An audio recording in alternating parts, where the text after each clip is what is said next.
Então eu trouxe uma fonte elementar de som aqui. Como é que esse dispositivo produz som? O que eu estou fazendo aqui? Eu estou batendo. No que eu bato no diapasão, o que acontece? Ele vibra, né? No que ele vibra, ele excita movimento do ar próximo dele, e esse movimento do ar próximo dele é que vai se propagar e chegar até os ouvidos de vocês. E excitar vibrações no tímpano de vocês, que é a maneira como vocês detectam o som. Pergunta: isso precisa de um meio para se propagar? Sim. Né? Se eu fizer exatamente a mesma coisa numa cúpula com vácuo, né, dentro de um recipiente com vácuo, vocês ouviriam alguma coisa? Não tem ar para excitar. O que a gente está detectando são vibrações que são excitadas no ar. O que acontece com essas vibrações? O que acontece quando a gente excita essas vibrações? As vibrações provocam deslocamento de ar. Se há deslocamento de ar, o que muda? Moléculas de ar saem de uma determinada região. O que aconteceu com essa região? A densidade diminuiu, né? Certo? Então, isso leva a uma mudança de densidade. Se tem mudança de densidade, isso implica que tem mudança também de pressão do ar. Ok, a mudança de pressão é significativa? Vocês sentem uma alteração significativa na pressão do ar nessa sala? A pressão atmosférica muda porque eu estou falando?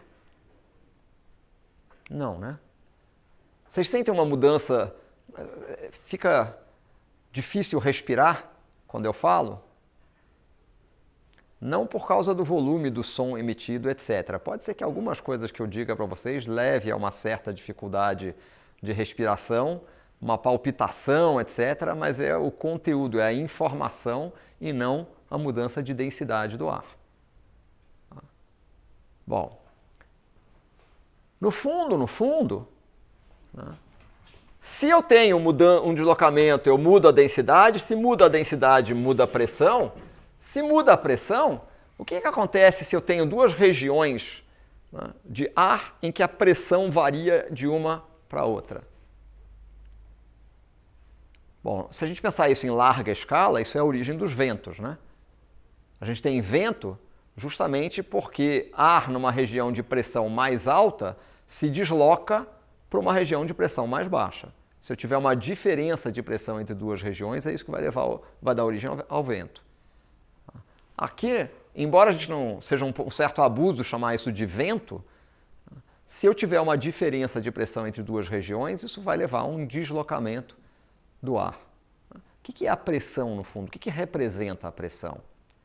Se eu pensar num fluido, né, o ar é um fluido, a pressão, no fundo, representa uma tensão, né, de duas massas de ar contíguas, uma empurrando a outra. Se a pressão é menor de um lado, então a resistência ao movimento é menor, o que acontece é um deslocamento, né, de moléculas de ar. Eu não vou poder entrar demais nos detalhes sobre o comportamento de fluidos. Vocês tiveram alguma coisa sobre fluidos nas disciplinas da Poli ou ainda não? Bom, eventualmente vocês vão ter alguma disciplina sobre isso. Eu não tenho muito como entrar nos detalhes sobre isso, mas para a gente entender o comportamento do som, a gente no fundo, vai ter que entender essas relações. Você tem um deslocamento, muda a densidade, muda a pressão. Se muda a pressão, novamente eu tenho um deslocamento. Essas são as variáveis com as quais a gente vai trabalhar. E o que a gente vai ver agora é exatamente a utilidade do que a gente fez até aqui ao derivar uma equação de ondas. Por quê? Porque a gente vai considerar a dinâmica de uma massa de ar, através da dinâmica de uma massa de ar, força levando a deslocamento, levando a movimento, a gente vai deduzir a equação de ondas mais ou menos como nós fizemos no caso da corda.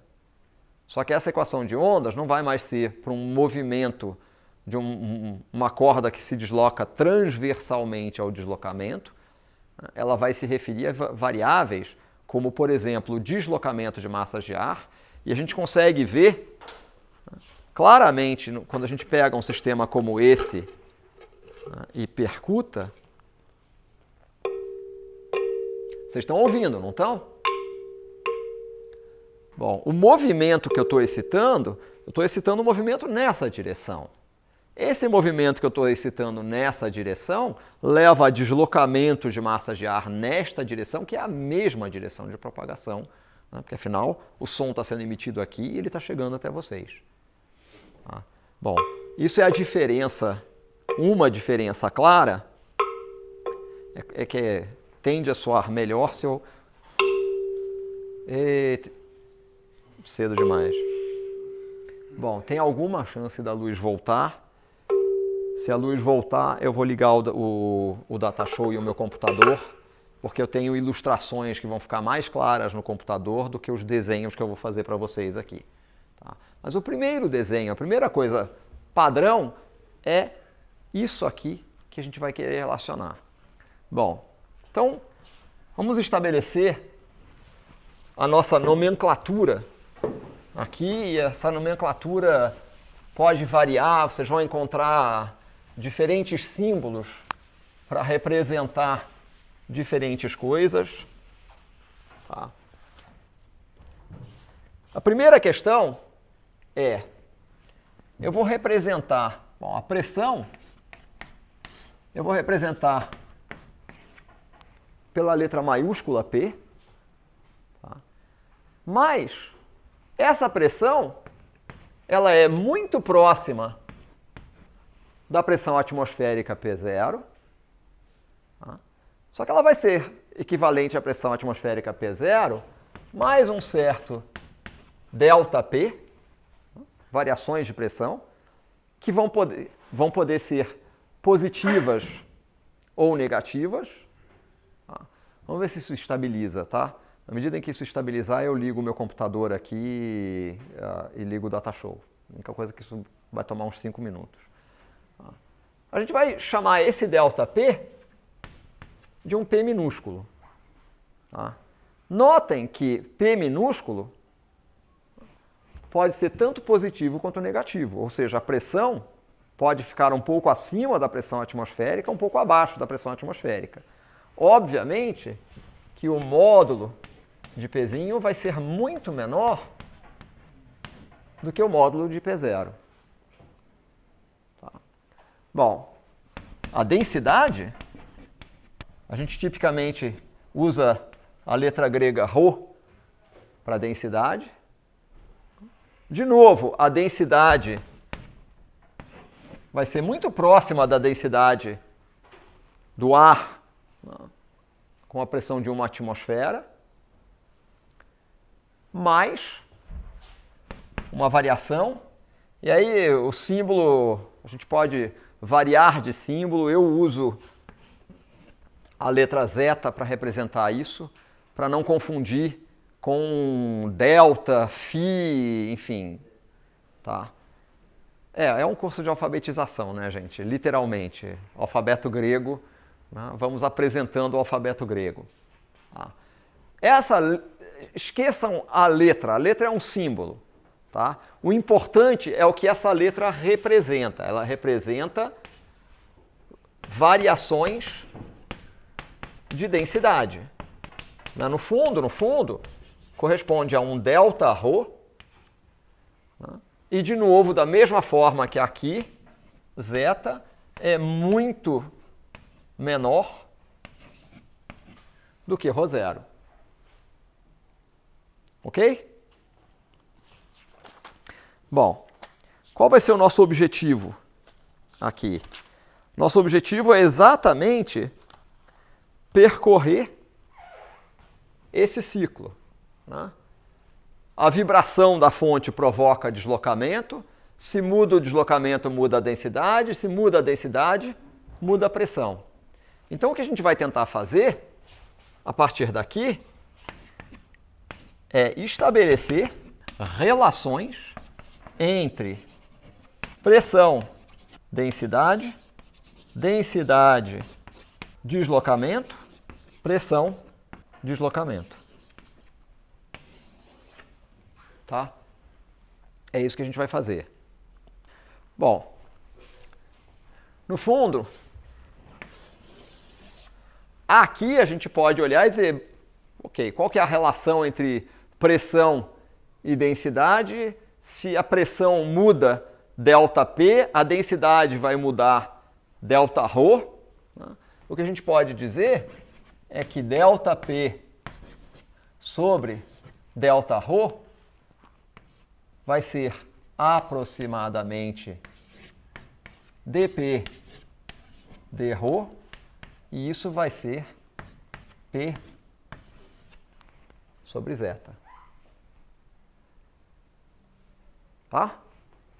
Então, isso é a primeira coisa que a gente pode colocar, né, relacionando a diferença, mudanças na pressão e mudanças na densidade.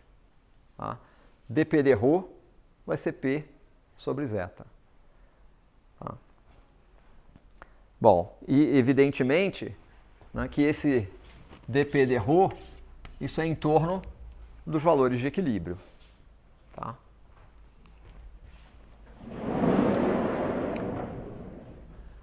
Bom, na verdade, a gente pode até ir um pouco além em relação a isso, porque a gente pode considerar o que acontece, tratar um pouquinho melhor da relação entre a pressão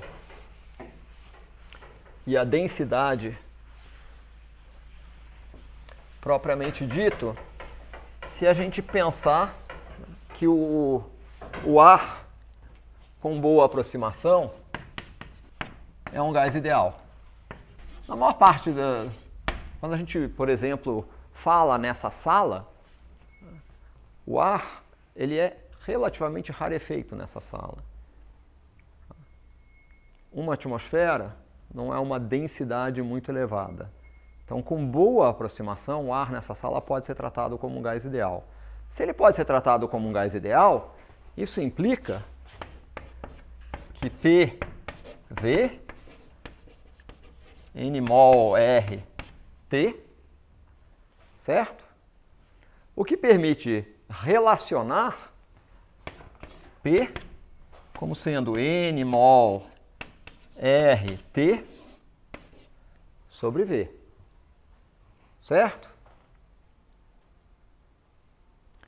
Bom, mas o que isso... Deixa eu ver se eu quero elaborar sobre isso já. A gente vai elaborar sobre isso um pouquinho mais para frente. Tá bom, não vou elaborar sobre isso agora. Tá? Só lembrem-se disso aqui. Tá bom? Ora, e uma observação, né, se quiserem, né, Nmol corresponde a quê?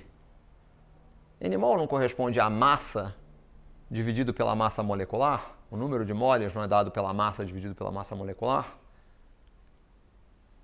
Então a gente pode escrever isto como sendo M, massa total, RT, dividido pela massa molecular, vezes V, né? Certo? Mas vejam, isso aqui é exatamente a densidade, né? Então a gente pode escrever que P vai ser ρ vezes RT,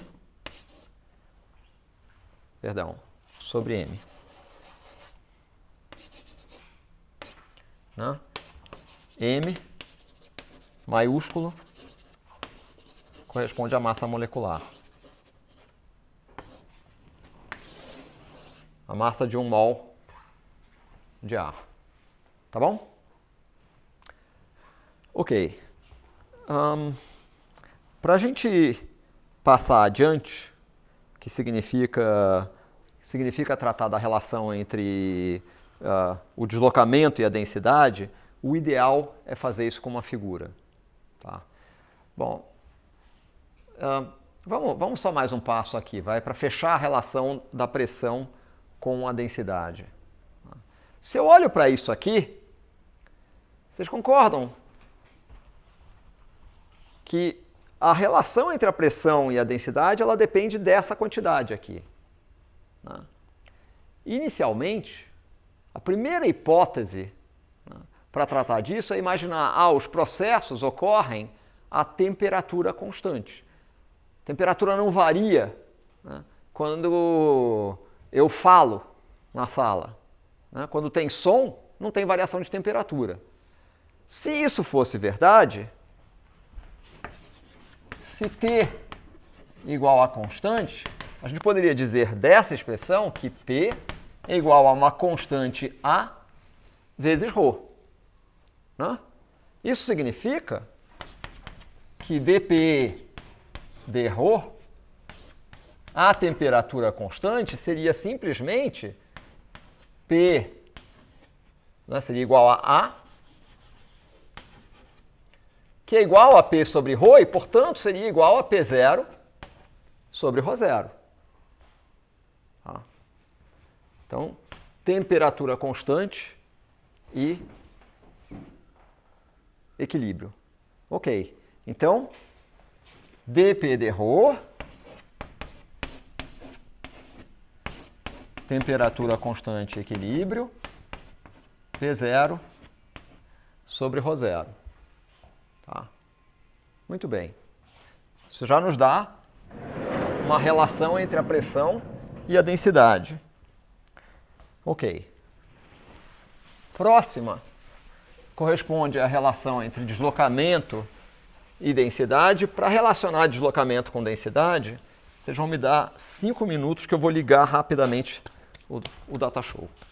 Talvez enquanto eu ligo o aparelho aqui, eu vou falando com vocês e o que eu vou mencionar para vocês é que essa relação que está aí, a gente vai obter a velocidade do som, e a velocidade do som que a gente obtém, considerando isso que está escrito aí, não corresponde ao resultado experimental. Tá? Quem obteve esse resultado primeiro foi ninguém menos do que Newton. Newton obteve o resultado, ele deduziu a equação de ondas, ele obteve a velocidade de propagação. A velocidade de propagação depende dessa grandeza, e a velocidade de propagação que ele obteve, embora ela tivesse todos os motivos, né, para obviamente estar certa, no confronto com a experiência, o resultado não batia. O que Newton fez? Ele fez aquilo que é muito comum qualquer estudante fazer. Ele cozinhou o resultado. Ele inventou uma explicação completamente estapafúrdia para dizer que tinha uma correção no resultado. Disse, não, o ar, além, né, de ter moléculas, além de ter ar, o ar tem partículas sólidas. Tinha uma fração do ar que seria constituído por essas partículas sólidas, e essas partículas sólidas, o som se propagaria instantaneamente nessas partículas sólidas. Resultado errado. Cozinhado por Newton, e algum tempo depois foi percebido que a hipótese que é feita de que a temperatura é constante é que não é válida. Na verdade, os processos em que há vibração das moléculas são processos que ocorrem muito mais rapidamente do que o tempo que leva para termalizar, para atingir equilíbrio térmico. Esse tipo de processo é um processo que ocorre tão rápido que não dá nem tempo de trocar calor direito. corresponde a processos que a gente chama de processos adiabáticos. Algum de vocês lembra de ter visto isso no ensino médio? Vocês lembram de ter visto processo adiabático no ensino médio? Processo adiabático é aquele em que não tem troca de calor. Tá? Bom, eu vou resumir a história. Se o processo é adiabático, ao invés da gente ter essa relação aqui, se o processo é adiabático, o que acontece é que ao invés de P ser igual a um certo A ρ, tá? Ou ao invés de ser isso, na verdade, P vai ser proporcional a ρ elevado a gama. Tá? Se P é proporcional a ρ elevado a gama, quando a gente calcula dP dρ, isso aqui vai ser gama, né? Digamos que eu tenho uma constante B aqui, então seja isso aqui, gama B ρ elevado a gama menos 1, certo? Se eu derivo, dá isso, né? Ora, isso aqui é gama vezes B ρ elevado a gama sobre ρ, né? Ρ elevado a gama menos 1 é ρ elevado a gama dividido por ρ. Mas B ρ elevado a gama é P, né? Então isso significa que dP dρ é gama vezes P sobre ρ, ou seja, dP dρ nesse tipo de processo próximo do equilíbrio vai ser gama P0 sobre ρ0 ao invés de ser P0 sobre ρ0. Tá? O valor de gama é conhecido para o ar, tá? E essa correção vai ser suficiente para dar conta da velocidade de propagação. Ok.